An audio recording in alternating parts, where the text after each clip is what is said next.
Yes, tomorrow we will release the results of the FOLL12 study. It was a study designed for patients with newly diagnosed follicular lymphoma needing active treatment.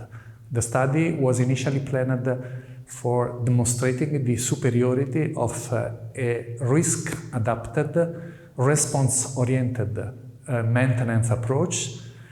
And we, over time, amended the study, choosing to transform in a non-inferiority trial, comparing the response-adapted maintenance with the standard treatment that is already published by the PRIMA study.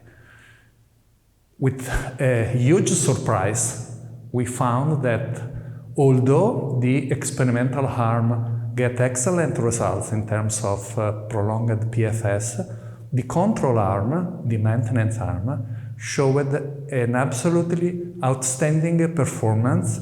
So the difference between maintenance and observation, or maintenance or no maintenance, have been maintained, although overall the general population of patients achieved better results compared to the past.